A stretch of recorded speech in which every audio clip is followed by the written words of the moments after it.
Hey everybody, it's Greg here, Reviews for You. Alright, so today I saw a bunch of videos where people had put up the Disney earnings for Q3, for the third quarter. But I heard a lot of wrong numbers actually being put out. It's not that the numbers were actually wrong from what they were reading, it's how it was written. There were people saying that the movie the picture portion of it was up 20%. Okay. It's not actually up 20%. If you read down at the bottom, the little small print that they always put on there, that is up 20% from 2017. That is not up 20% from quarter 2 or quarter 1. That is up 20% from 2017. Now, there were no Star Wars movies in 2017, with the exception of The Last Jedi. Now, we do know that Solo came out earlier this year. Now, how much did it affect it? Because this is what, people really want to know. How much did Solo really affect the bottom line? All right, well, there's two indicators that you really need to look at on that report. All right, the fact that Avengers Infinity War came out and cleared well over $2 billion. And also, that's gross, not net. And then also Incredibles 2 came out as a success as well. And Black Panther came out as an overwhelming success. So there's 3 movies right there early on in the year that go towards this Q3 report. Now, when they say it's up 20% from 2017, that includes all the Marvel movies and everything else that came out in 2017. We know there was only one Star Wars movie, and that was The Last Jedi, and we know that it really didn't make a whole lot of money. So how much does Solo really impact it? Well, think about it. I mean, if you bring in $4.5 billion, this is combined between Avengers Infinity War,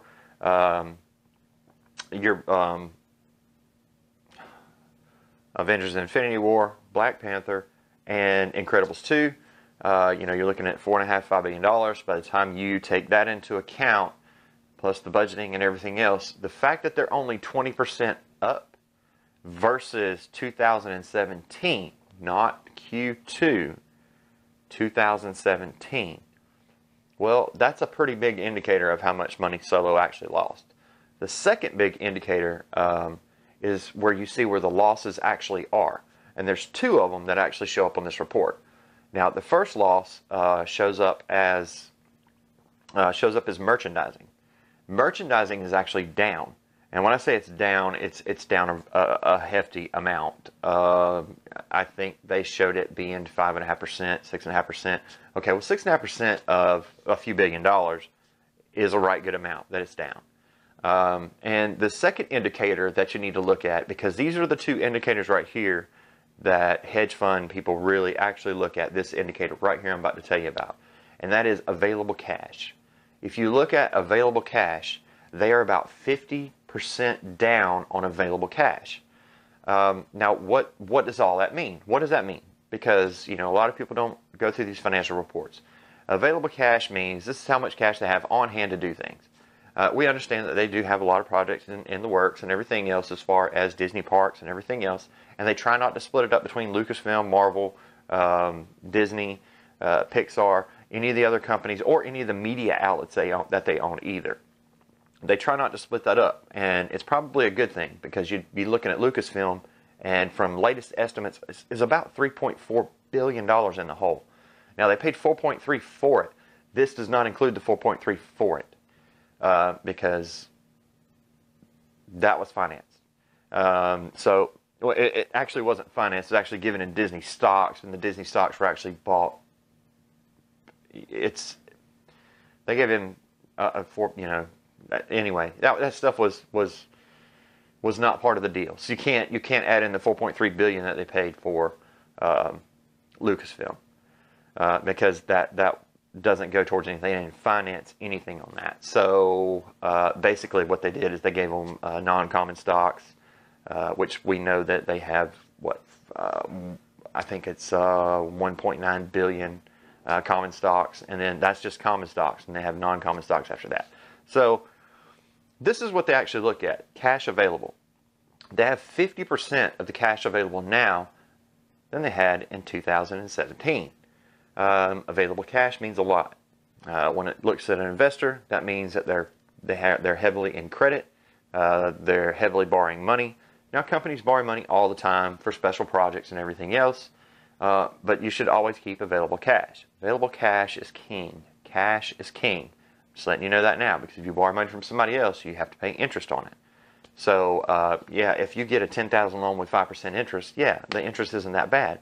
But you're not looking at that. You're looking at getting a $4.5 billion loan, or you're looking at getting a $4 billion loan, or for what they're paying for the 2 Disney parks and the hotel theme parks that's going to be at Disney World. You're looking at around $4.5 billion. So if you look at a 5%, and this is actually a good rate, a 5% interest rate. If you get a 5% interest rate on $4.5 billion, I mean, your minimum, your payment just is $679 million a friggin' year. And that's just on a 10-year note. So, their available cash is split in half from what it used to be. That's what people actually look for. Now, I'm going to go over the other numbers to show you what this impact has actually had.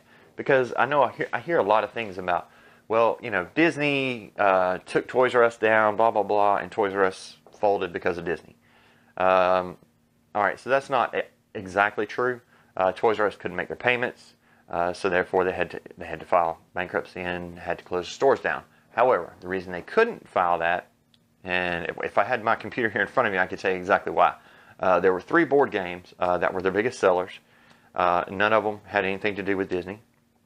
But when you look at their movies, which they consider media, if you look at their media products, there were only 2 media products that actually that actually made money.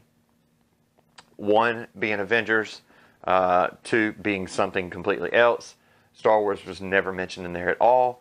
But in this article, actually not an article, but it's the actual report, the financial report from Hasbro.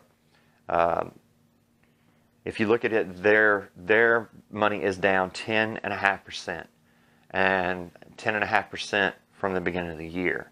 Not 10.5% over the past year.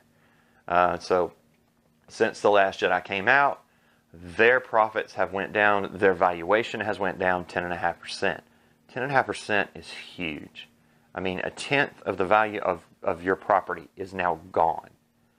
You have lost that much money. When you're looking at a multi-billion-dollar company, 10% is a lot.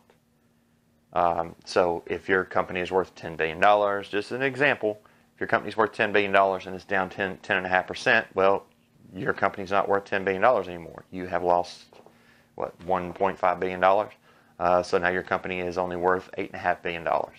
It's a big, huge, huge, huge loss, which is the reason that they said that they are not going to relicense in 2020 when their Star Wars license comes back up.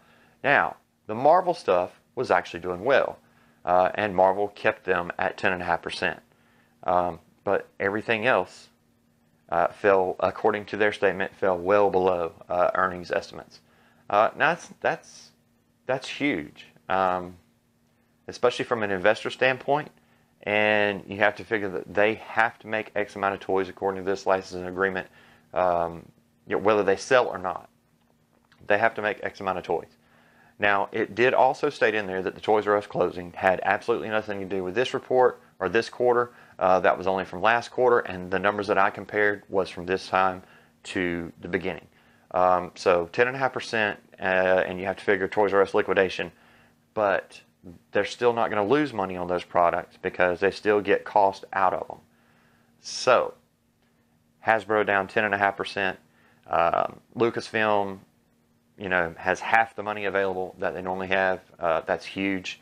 Their merchandising sales being down, billions of dollars. And the fact that, the studios show a 20% profit, a 20% gain from 2017.